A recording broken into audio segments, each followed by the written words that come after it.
बच्चों नमस्कार। शेर करने हम चले, दिल में कुछ अरमान थे। एक तरफ गुलशन खिला, दूसरी तरफ शमशान थे। जब पैर हड्डी पर पड़ा तो हड्डी के ये बयान थे। ओ चलने वाले तू संभल के चल, हम भी कभी इंसान थे।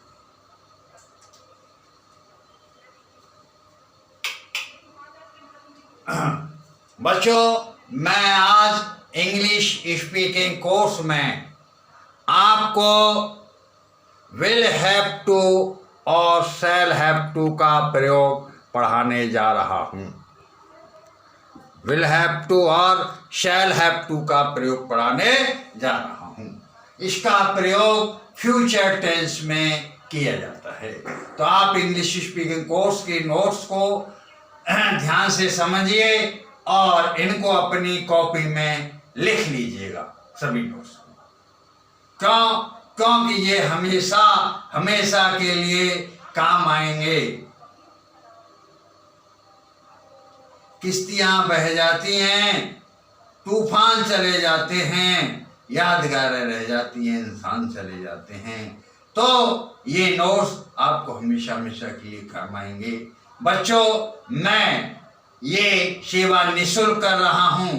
मैं इंग्लिश स्पीकिंग का कोई आपसे शुल्क नहीं ले रहा, लेकिन मेरा आपसे निवेदन है कि इस मेरी वीडियो को ज्यादा से ज्यादा अपने फ्रेंड सर्किल, मिलने वाले रिश्तेदार में सब्सक्राइब करें और शेयर करें और इसको अच्छी तरह से समझें और इसकी प्रैक्टिस करें, जिससे आपकी अंग्रेजी एकदम से सॉलिड हो जाए।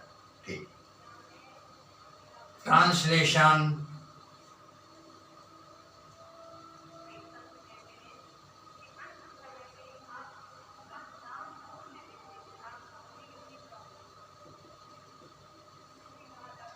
Will have to, shall have to का प्रयोग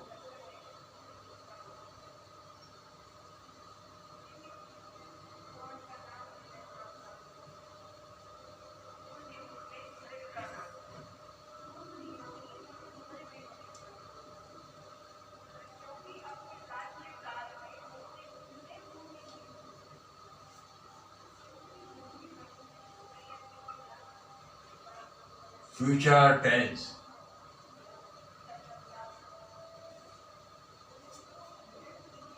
पहचान।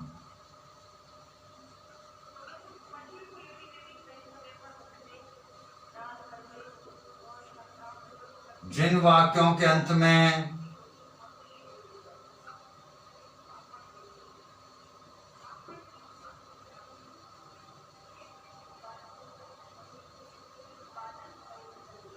पड़ेगा,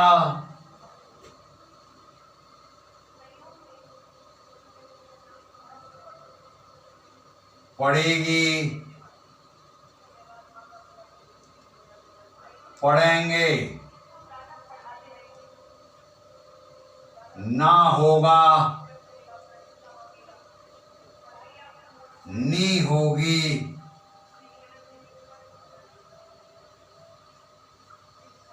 ने होंगे।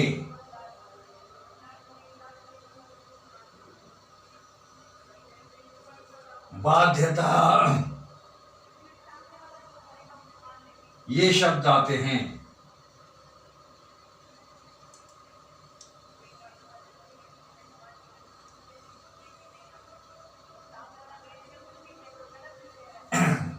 इन वाक्यों में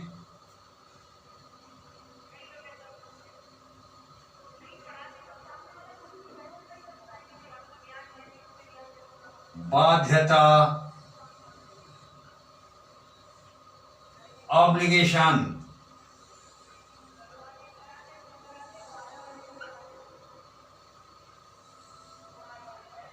अनिवार्यता,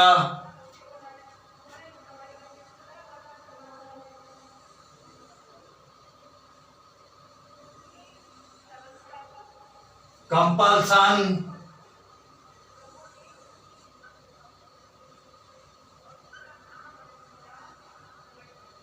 आवश्यकता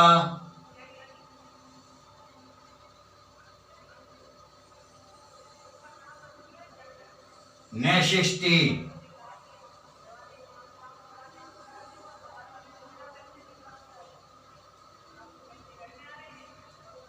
का भाव प्रकट होता है।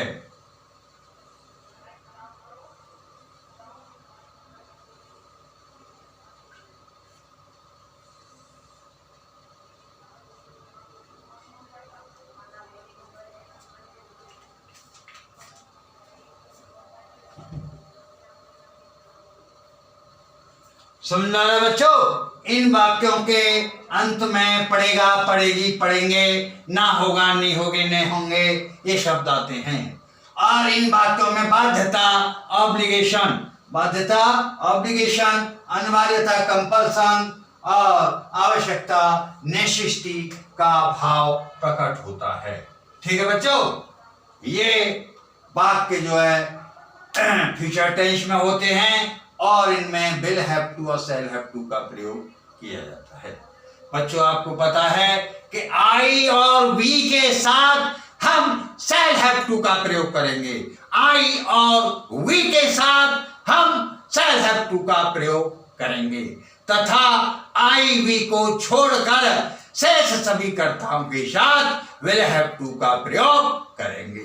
समझना है बच्चों, एक बार और समझाऊं, आई और वी के साथ हम शैल हैव टू का प्रयोग करेंगे तथा आई वी को छोड़कर शेष सभी कर्ताओं के साथ हम विल हैव टू का प्रयोग करेंगे। इसके उपरांत क्रिया की पहली अवस्था आएगी और फिर ऑब्जेक्ट्स एक्स्ट्रा की अंग्रेजी हम बनाएंगे। बच्चों ध्यान से समझ लो, सोच लो, लिख लो। समझ रहे?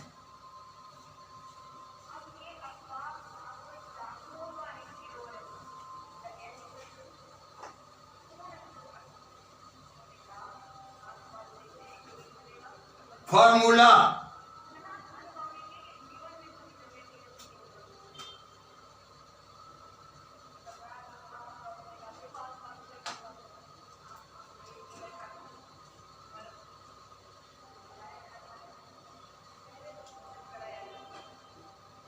Subject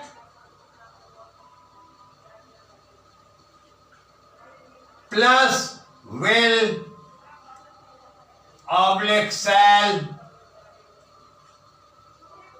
plus have to plus object plus etcetera. सुनना है बच्चों, क्या कहेगा? Subject plus will oblique shall have to, I we के साथ शैल हैव टू और से सभी कर्ताओं के साथ विल हैव टू, फिर ऑब्जेक्ट इत्यादि का प्रयोग करेंगे। जो मैं हिंदी में अनुवाद बोल रहा हूं उन्हें अपनी कॉपी में लिख लें और फिर इंग्लिश इसके साथ समझ लें और बाद में लिख लें।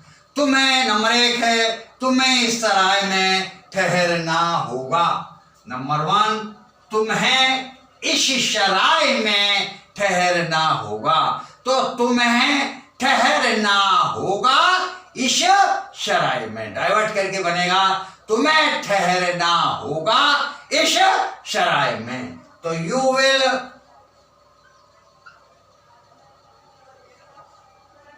Have to stay in this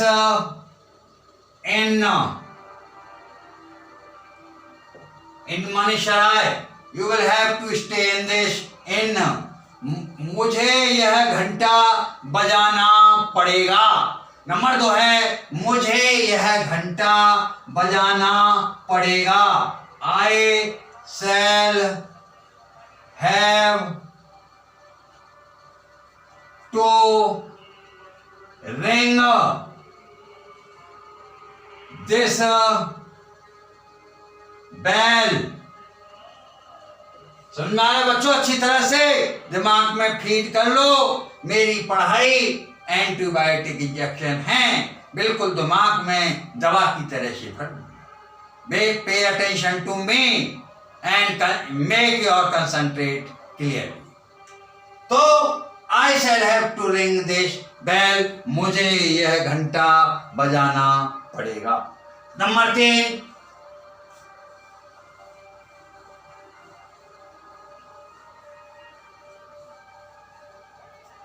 तुम्हें इस प्रार्थना पत्र पर अपना फोटो चिपकाना होगा. तुम्हें इस प्रार्थना पत्र पर अपना फोटो चिपकाना होगा. डाइवर्ट करके बनेगा तुम्हें चिपकाना होगा अपना फोटो इस प्रार्थना पत्र पर. तो यू विल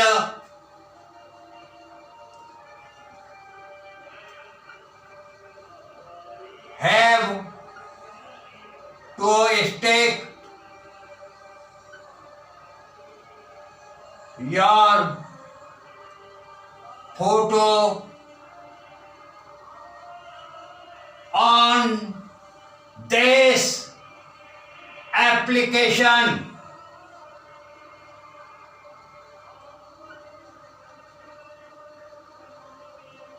समझ में आ रहा बच्चों?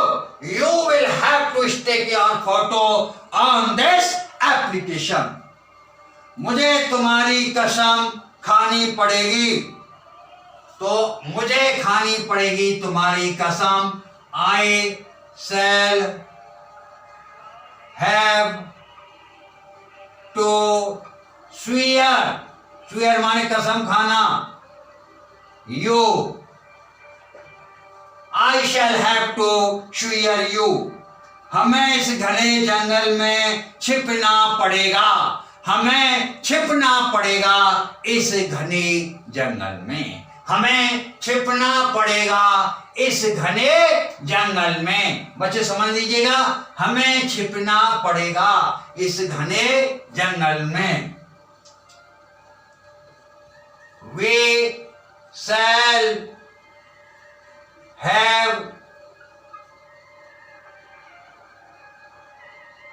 to hide in this dense forest. Manoj को यह पेज फाड़ना पड़ेगा. तो मनोज को फाड़ना पड़ेगा यह पेज. मनोज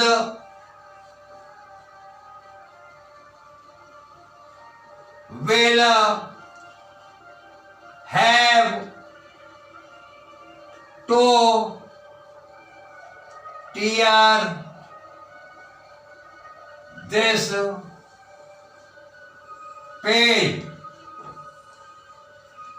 इस धोबी को इस तालाब में अपने कपड़े धोने पड़ेंगे. इस धोबी को धोने पड़ेंगे अपने कपड़े इस तालाब में. डाइवर्ट करके ऐसे बनेगा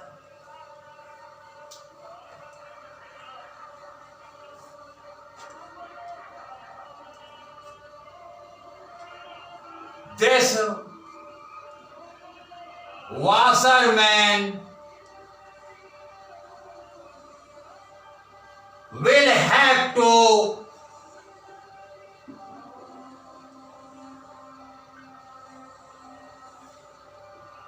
wash his clothes in this pond. This washerman will have to wash his clothes in this pond. मुझे तुमसे धन उधार लेना पड़ेगा. डाइवर्ट करके बनेगा मुझे उधार लेना पड़ेगा धन तुमसे. तो I shall have to borrow. borrow माने उधार लेना. borrow the money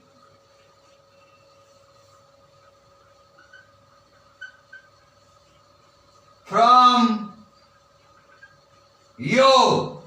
बच्चों सब बच्चे लिख लें और बहुत अच्छी तरह से इनको समझ लें और इनको ध्यान दें. I shall have to borrow the money from you.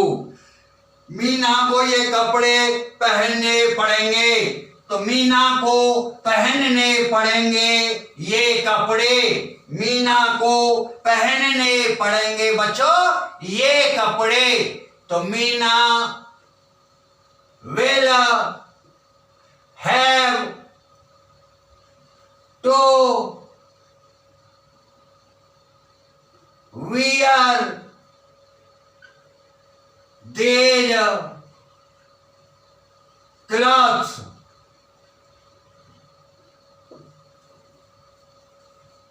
हमें अपना गृह कार्य पूरा करना पड़ेगा। लिख लो सब बच्चे, हमें अपना गृह कार्य पूरा करना पड़ेगा।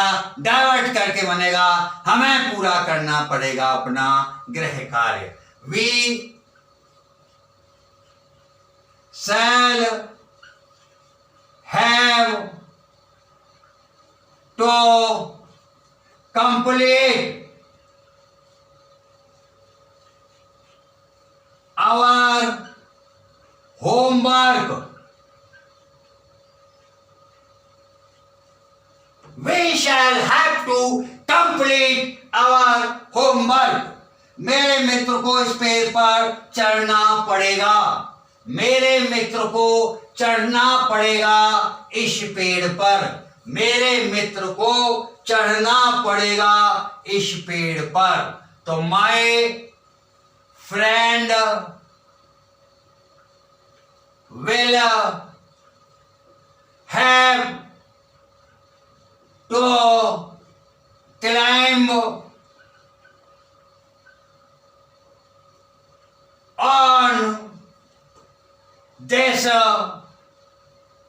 this tree।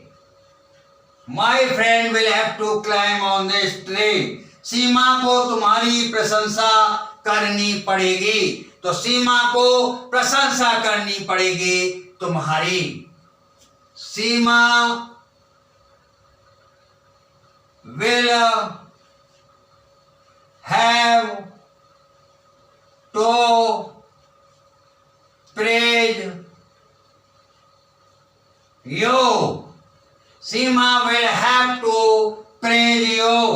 इस साधु को इस उत्सव में उपदेश देने पड़ेंगे। इस साधु को उपदेश देने पड़ेंगे इस उत्सव में। तो this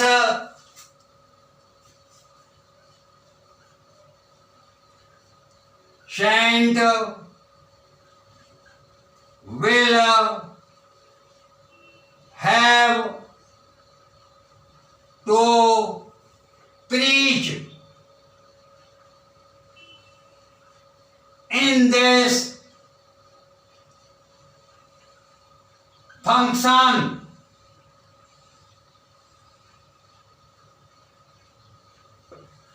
This saint will have to preach in this function।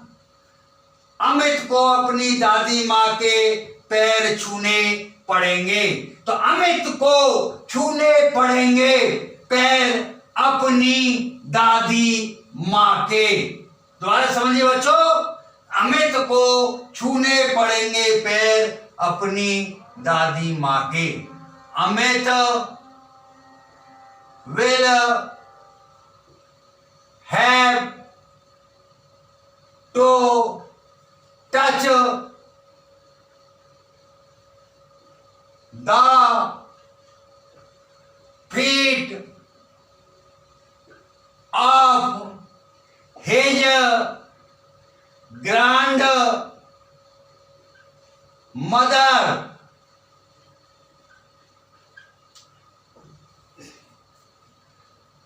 Rakesh को अपने माता पिता की सेवा करनी पड़ेगी। तो राकेश को सेवा करनी पड़ेगी अपने माता पिता की। डाइवर्ट करके बच्चे में दोनों तरह से समझा रहा हूं आपको। डाइवर्ट करके ही वाक्य बनते हैं, क्योंकि कर्ता क्रिया कर्म और ट्रांसलेशन नर।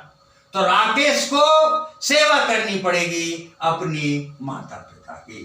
तो राकेश